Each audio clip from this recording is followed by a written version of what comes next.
California just passed 3 bills to boost internet privacy. Apple removed an app that archives videos of ICE arrests. And Verizon is buying Starry to expand its wireless broadband footprint. It's Thursday, October 9th, and here's a quick look at tech in the news this morning from Engadget.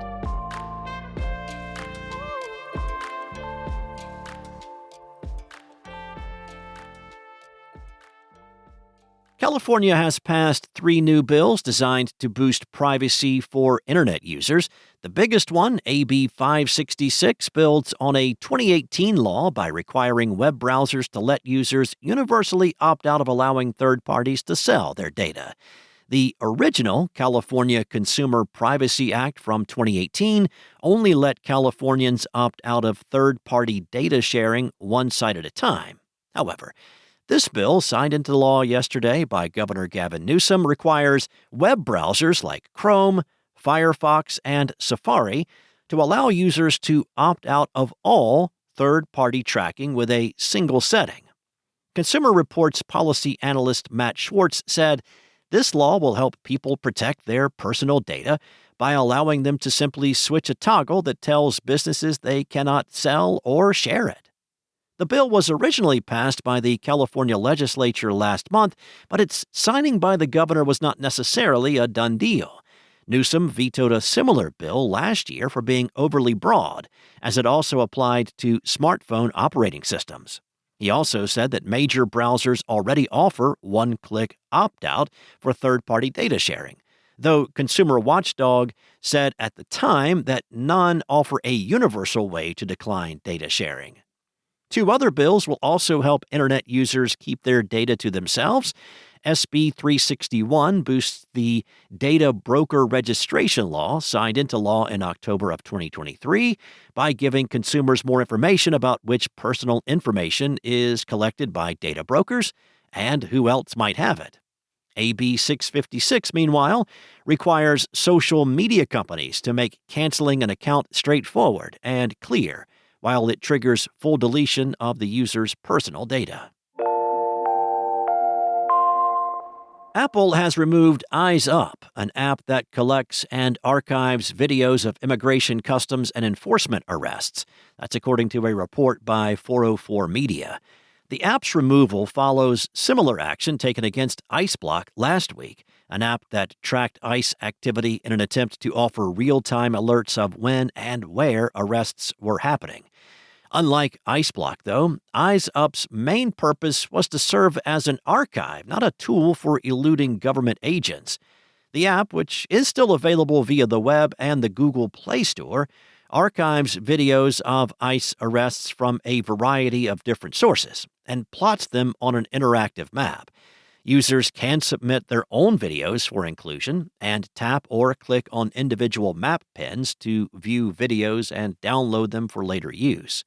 An Eyes Up administrator told 404 Media, "Our goal is government accountability. We are not even doing real-time tracking." Ultimately, saved videos could prove useful in court, especially in response to possible ICE misconduct. Apple says it removed Eyes Up because it violated the company's policy around objectionable content, and because it received information from law enforcement that the app is used to provide location information about law enforcement officers that could be used to harm such officers individually or as a group. Engadget has contacted Apple for more information on Eyes Up's removal from the App Store and will provide updated information if they do respond. Apple reportedly received similar information to spur the removal of ICEBlock from the App Store, including a direct request from Attorney General Pam Bondi. The fact that Eyes Up was also removed suggests that Apple is casting a wider net than just banning apps that help pinpoint the location of ICE activity. Google has been removing similar apps on the Play Store as well. The company pulled an app called Red Dot that also plotted ICE activity on a map, one of several apps that were removed because they shared the location of a so-called vulnerable group. Verizon is buying the smaller broadband carrier Starry for an undisclosed sum. The acquisition is expected to close by the first quarter of next year, but is subject to FCC approval. Now, Verizon has already done some work to appease the U.S. government by ending DEI initiatives, so the FCC is likely to give this merger its stamp of approval. This acquisition should help Verizon expand its wireless broadband footprint throughout the country. Starry specializes in delivering high-speed internet to multi-dwelling units and urban communities. These environments are difficult to adequately cover as urban settings present some unique challenges. Starry gets around this by employing its proprietary millimeter wave technology, which Verizon will now own. Simply put, the company installs nodes throughout populated areas that broadcast concentrated radio waves that are picked up by receivers outside of apartment buildings and the like. This allows for a service that rivals a fiber connection when it comes to downloads, but everything is done wirelessly.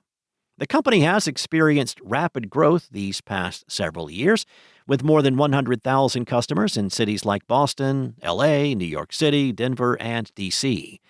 Joe Russo, executive vice president of Verizon, said, Starry has demonstrated a unique and efficient approach to delivering high-speed internet in complex MDU environments. By integrating their technology and expertise, we will accelerate our fixed wireless access capabilities. Thanks for listening. There's more to these stories and more tech news at Engadget.com. This episode featured journalism from Steve Dent, Ian Carlos Campbell, and Lawrence Bonk, and was voiced and produced from the sound studios of Spoken Layer by me, Steve White. Enjoy your day, and I'll be back tomorrow morning with more tech news from Engadget.